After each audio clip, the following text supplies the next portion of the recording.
At St John the Baptist Church, Shedfield, during Lent, we are supporting the Live, Pray, Serve vision of generous stewardship of our resources and appreciation of the gifts and beliefs of others. For the past 2 years, St John the Baptist Church has held a series of Lent Lectures to enable thought and discussion about challenging issues explored from a Christian perspective. We delayed planning this year's lectures as we waited to find out if it would be possible to gather in church. But when it became clear that this wasn't going to be an option, we had to rethink. But we realised that even with an older congregation, people had become reasonably comfortable with online meetings. So we decided to put on a series of Zoom webinars on Monday evenings during Lent, so that we could still learn from the skills and belief of others.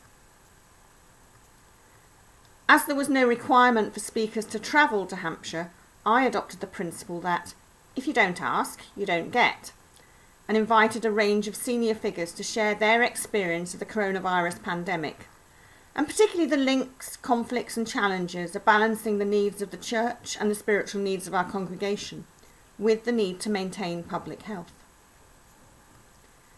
The Bishop of London, Sarah Mullally, who led the Church of England response to the coronavirus, was, unfortunately, but perhaps not surprisingly, too busy to join us, but has congratulated us on our excellent programme of speakers. In our first lecture, the Bishop of Hertford, the Right Reverend Dr. Michael Beasley, who is an epidemiologist by background, will talk on the topic of global pandemic, worldwide church. In later lectures, Professor Maggie Ray, who is President of the Faculty of Public Health, will speak about the impact that the coronavirus has had on inequalities. And the Dean of Salisbury, Nick Papadopoulos, will talk about sacred spaces in light of the use of Salisbury Cathedral as a vaccination centre, even accompanied by organ music. Our acting Archdeacon, Will Hughes, will reflect on the impact of coronavirus on our local churches.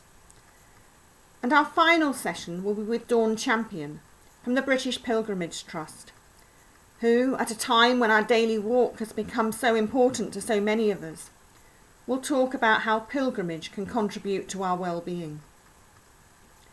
I know that we are all looking forward to hearing them all.